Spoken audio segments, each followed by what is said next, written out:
Congress party के वरिष्ठ नेता, कांग्रेस पार्टी के हमारे प्यारे कार्यकर्ता, भाइयों और बहनों, प्रेस के हमारे मित्रों, मैं प्रेस के मित्रों कहता हूं तो ये मुस्कुराते हैं।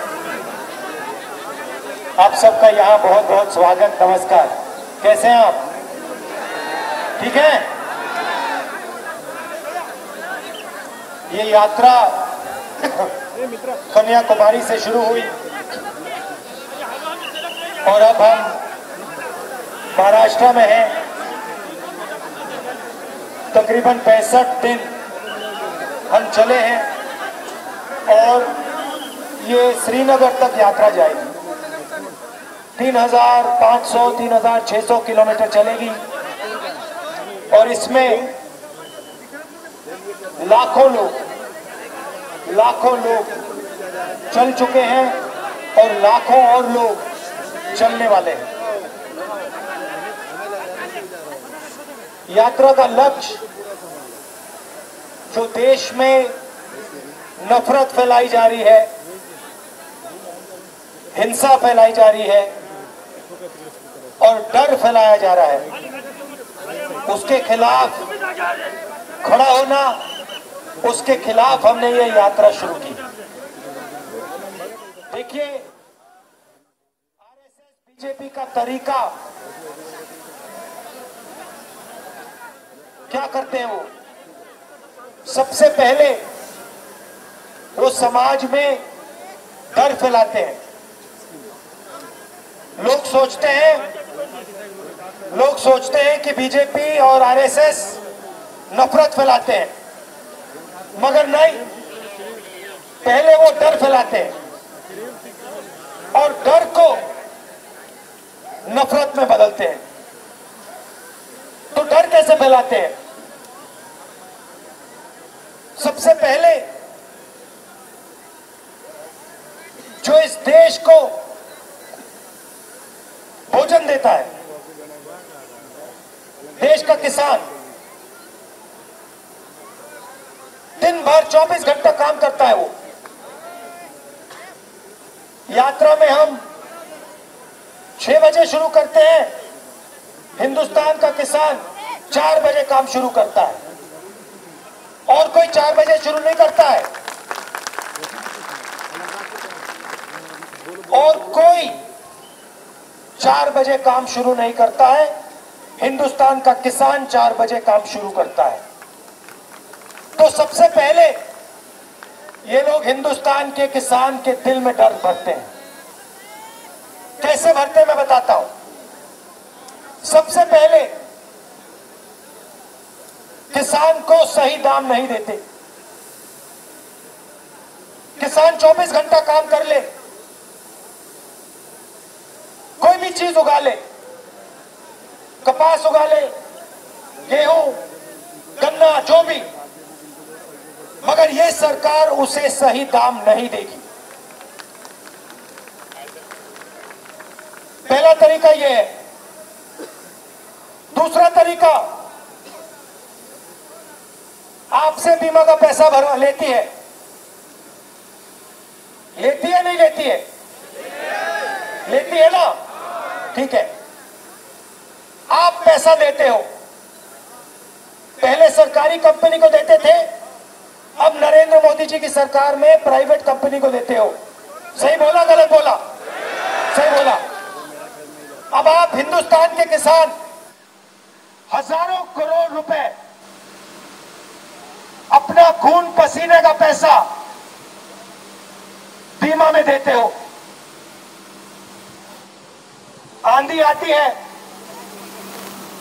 बारिश होती है, तूफान आता है, आपको अपना ही पैसा नहीं मिलता।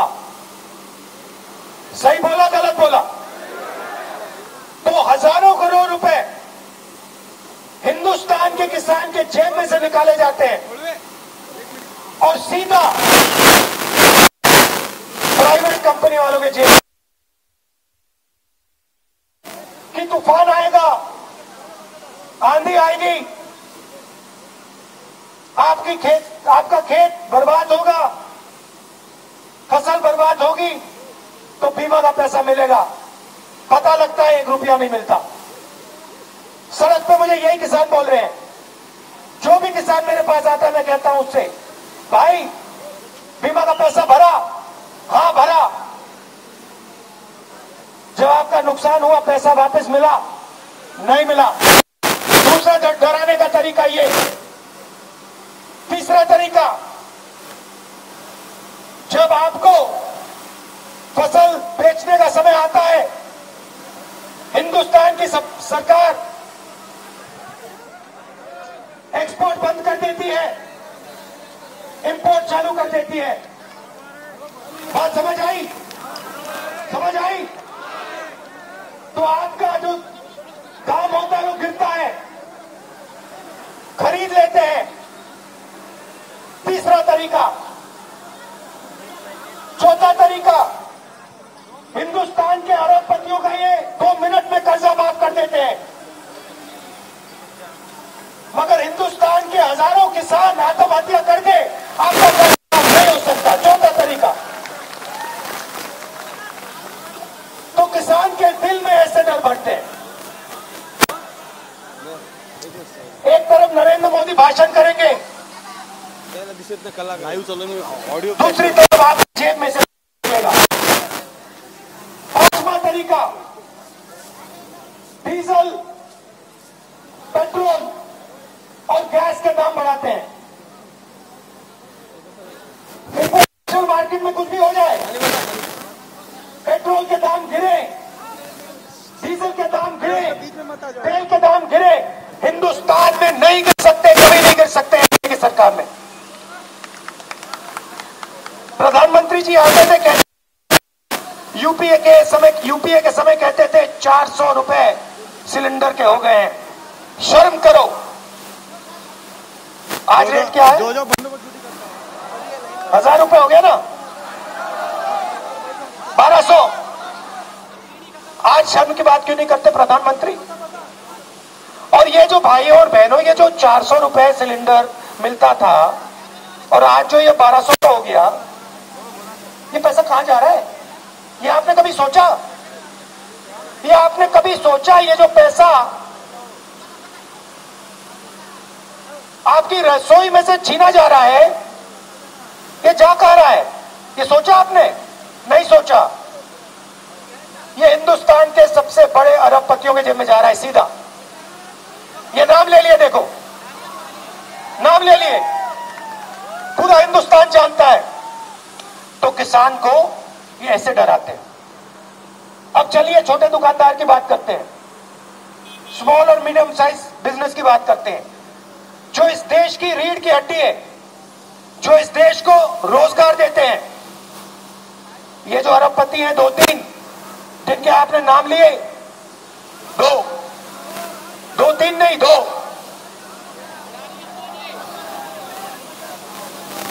मैंने पार्लियामेंट में भाषण दिया था, हम 2 हमारे 2 सरकार में है, 2 सरकार में है और 2 बाहर है, 4 लोग हैं।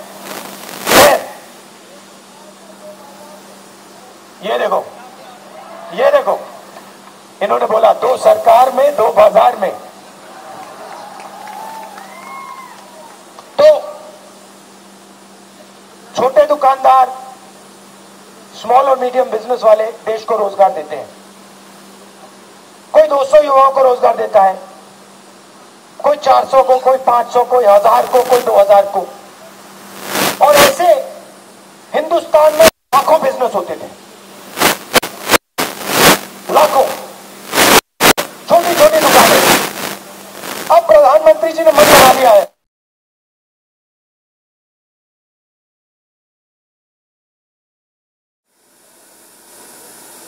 और इनके बजाय 2-3 अरबपति लाखों दुकानें लगाएंगे। और प्रधानमंत्री ने मन बना लिया है कि हिंदुस्तान का जो छोटा व्यापारी है, स्मॉल और मीडियम बिजनेस इसको हम कहते हैं, उन सबको खत्म करना है। उनकी दुकानें, उनके व्यापार, उनके बिजनेस बंद करने हैं। तरीका क्या है? नोटबंदी और जीएसटी। नोटबंदी और जीएसटी भाइयों बहनों, ये पॉलिसी नहीं है, ये हथियार है। ये छोटे दुकानदार, स्मॉल और मीडियम बिजनेस वालों को मारने के हथियार है ये। तो क्यों डर पैदा करना है? क्यों नफरत चाहिए?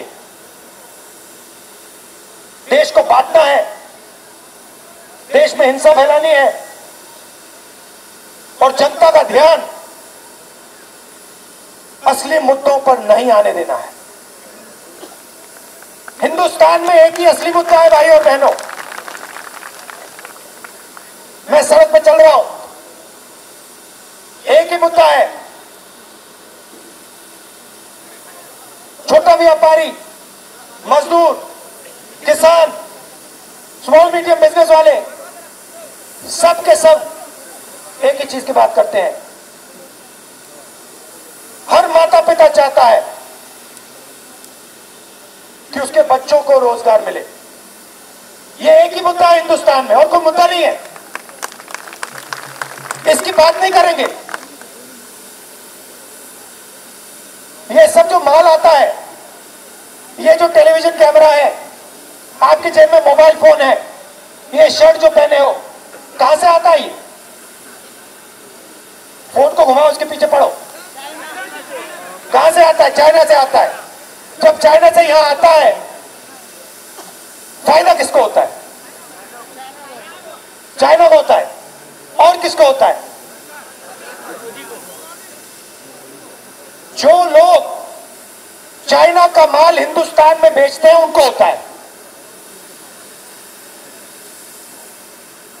चाइना को जरूर होता है, मगर जो लोग चाइना का माल यहां बेचते हैं उनको भी होता है। चाइना के लोग तो यहां नहीं बेच रहे ना। आपको चाइना के लोग दिख रहे हैं हिंदुस्तान में चाइनीज माल बेचते हुए? देखे आपने कभी?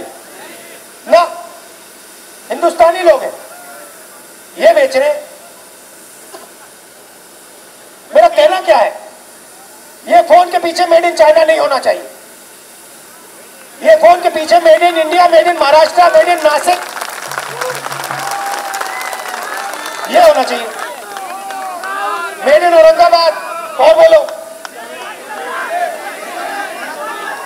हिंगोली, नांदेड़। मैं तो चाहता हूं चाइना का युवा ऐसे अपना फोन देखे, उसके पीछे घुमाए, देखे मेड इन हिंगोली। ये क्या भाई, कौन सी जगह है? मोदी जी क्या चाहते हैं? मोदी जी चाहते हैं मेड इन चाइना। क्यों? क्योंकि 2-3 अरबपतियों को फायदा हो रहा है।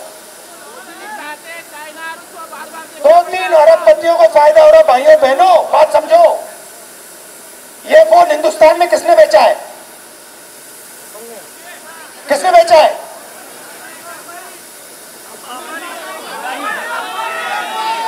भाइयों बहनों, पहले नाम लिया था आपने। हाँ, तो ये आपका ध्यान हिंसा, धर्म, जात इधर उधर डालते हैं, मगर इससे आपको भविष्य में कुछ नहीं मिलने वाला। हिंदुस्तान का युवा रोजगार चाहता है। सड़क पे हर युवा मुझसे यही कहता है। अभी अभी 100 गज, यहां से 100-200 गज पहले लड़की आई, कहती है राहुल जी मैंने हाई स्कूल खत्म कर दिया, कॉलेज जाना चाहती हूं, मैं नहीं जा सकती। मैंने पूछा क्यों?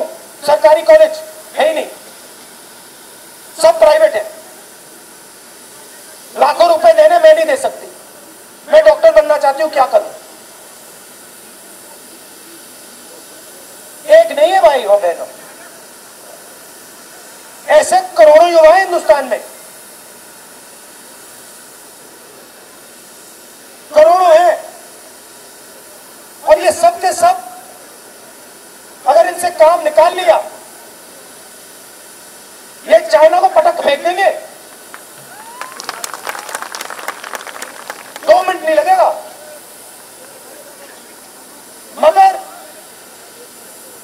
चांस नहीं दिया जाता। शिक्षा का सिस्टम देखो, पूरा का पूरा प्राइवेट कर दिया। अस्पताल जाना है, पूरा का पूरा प्राइवेट कर दिया। रोजगार चाहिए, नहीं भैया आपको नहीं मिल सकता। सिर्फ 2-3 अरबपति है, पूरा का पूरा हिंदुस्तान, पूरे सब बिजनेस उनको मिलेंगे, आपको कुछ नहीं मिल सकता। आपका ध्यान सिर्फ धर्म, जात, इन चीजों पर रखेंगे। आपको सही कहना चाहिए, हमें रोजगार चाहिए, हमें शिक्षा चाहिए।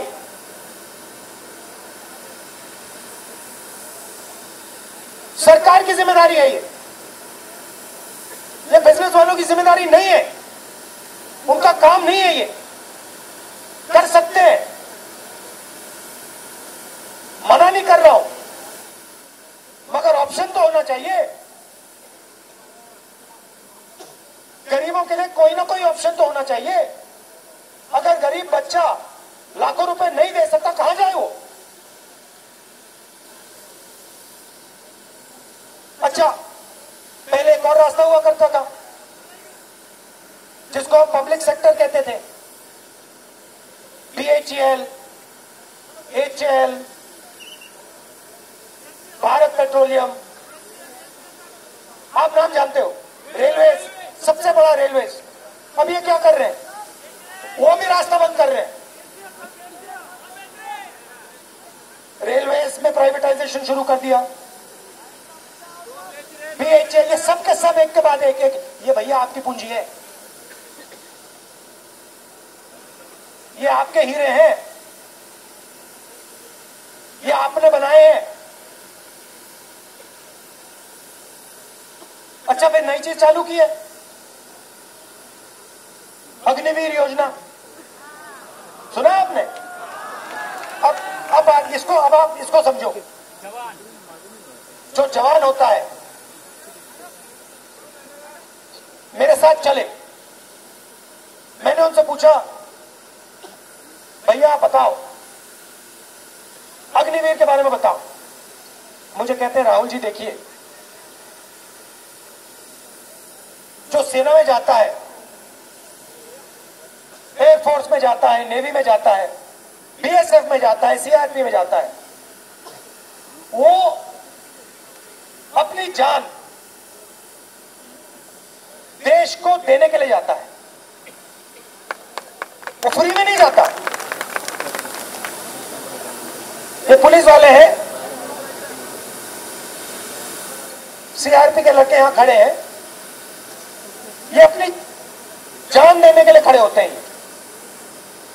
पुलिस में इतना रिस्क नहीं होता, मगर आर्मी में रिस्क होता है। उन्होंने मुझे बताया, देखिए आर्मी का फर्ज, जब एक व्यक्ति कहता है मैं इस देश के लिए मरने के लिए तैयार हूं, तो आर्मी का फर्ज, नेवी का फर्ज, एयरफोर्स का फर्ज उसको टॉप क्वालिटी की ट्रेनिंग देने का होता है। सही? क्योंकि अगर आपने जवान को सही ट्रेनिंग नहीं दी और उसको लड़ाई में डाल दिया, उसका नतीजा आप समझ सकते हो। सही? सही? अब उन्होंने कहा, देखिए आर्मी में कम से कम ट्रेनिंग 7-8 साल में जवान तैयार होता है। 4 साल की ट्रेनिंग में जवान तैयार ही नहीं हो सकता।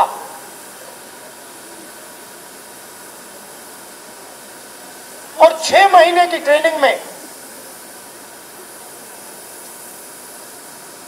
अगर आप हिंदुस्तान के जवान को युद्ध में भेज रहे हो, तो आप उसके साथ अन्याय कर रहे हो। क्योंकि जब वो युद्ध में जाएगा 6 महीने की ट्रेनिंग के बाद, और उसके दूसरी तरफ चाइना के जवान को 7-8-10 साल की ट्रेनिंग होगी, तो नतीजा आप सबको मालूम होगा। ये हिंदुस्तान के एक सर्विसमैन ने मुझे बताया। दूसरी बात बताई कि आप पहले आर्मी में किसी को भेजते थे, वो जिंदगी भर सर्विस करता था, वापस जब वो समाज में आता था, गांव में, तो वो गांव को, समाज को रास्ता दिखा सकता था। मतलब उसमें एक वजन होता था। आप जानते हो आपके गांव में जो एक सर्विसमैन होते हैं उनमें वजन होता है, होता है नहीं होता है? होता है ना। क्यों होता है? क्योंकि 15-20 साल उन्होंने अपनी जिंदगी के लिए देश को दिए, इसलिए उनमें वजन होता है और उस वजन से समाज का फायदा होता है। ये भैया मैं नहीं कह रहा हूं, ये एक्स आर्मी वालों ने मुझे इस सड़क पर बताया। तो उन्होंने कहा कि अग्निवीर से हिंदुस्तान की सेना और हिंदुस्तान की सेना का जो मोराल होता है उसको नुकसान होगा और हिंदुस्तान की सेना को चोट पड़ेगी।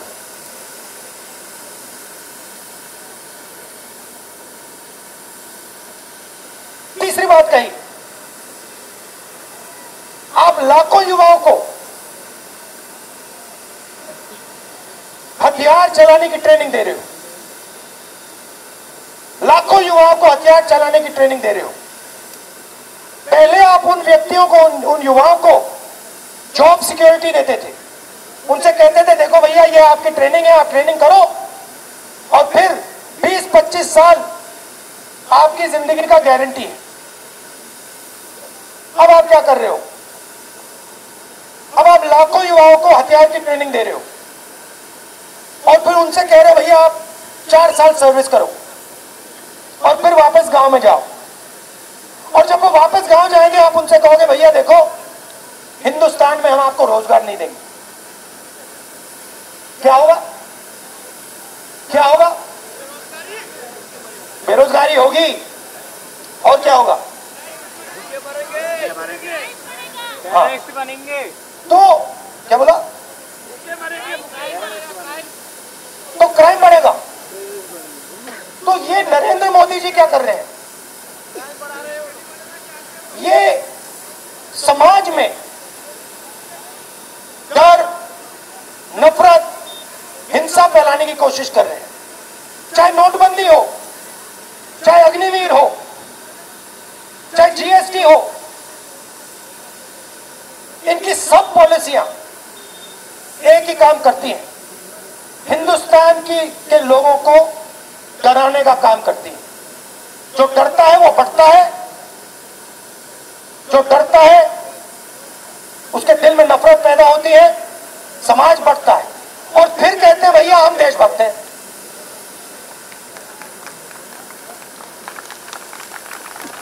तो किसान का कर्जा माफ नहीं करना देशभक्ति, नोटबंदी देशभक्ति, गलत जीएसटी देशभक्ति, किसान का कर्जा नहीं माफ किया देशभक्ति, देश में नफरत फैलाना देशभक्ति, किसान के काले कानून देशभक्ति, बेरोजगारी देशभक्ति, महंगाई देशभक्ति। अच्छे दिन कब आएंगे बोलो पहले। ये बात बोली, ये बात बोली, ये हिंदुस्तान की देशभक्ति नहीं है, ये आरएसएस की देशभक्ति है। तो इसलिए हमने ये यात्रा शुरू की है। हम आपसे कहना चाहते हैं डरो मत,